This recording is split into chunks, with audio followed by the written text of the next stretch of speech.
Louisiana, feeling the effects of Hurricane Delta. And joining us now is Iberia Parish Sheriff Thomas Romero. Thank you for joining us, Sheriff. Sure, I'm glad to be here. Thank you for having me on. Now, can you tell us how things were in Iberia Parish during this storm? Well, I can tell you that the storm we anticipated and staged ourselves at the air base here in Iberia, awaiting any calls for some rescue or some assistance. But I think most of that's going to happen after the storm moves through.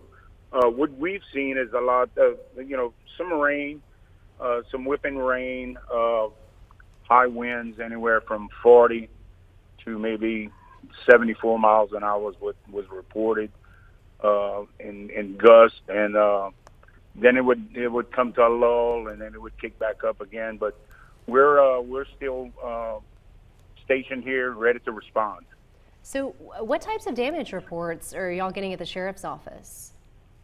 Well, I have several units strategically placed in areas across the parish, and most of the calls that we've received that came into the office were maybe a couple of minor auto accidents, as well as some reports of some downed power lines.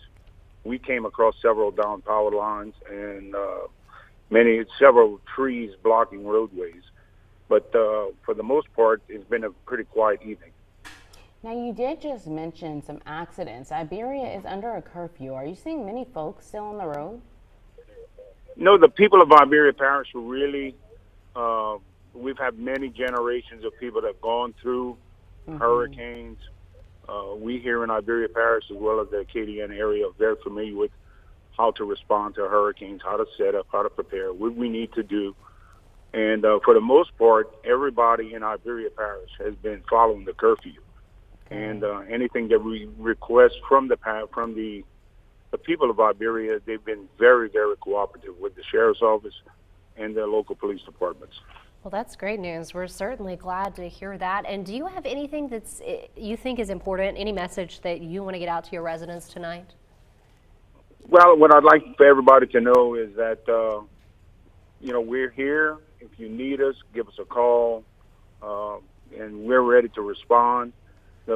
We just would like for everybody, when they wake up in the morning, just to make sure that we are very careful.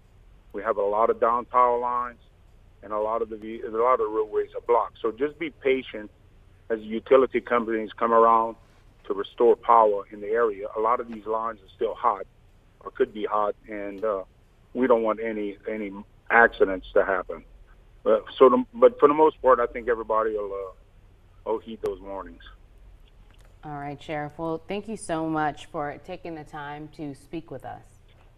Well, I apologize for not being able to get a better interview with you all on television when I have to do this over the phone, but I appreciate you reaching out to me. It is understandable with the circumstances. Yes. Thank you, Sheriff. You stay safe.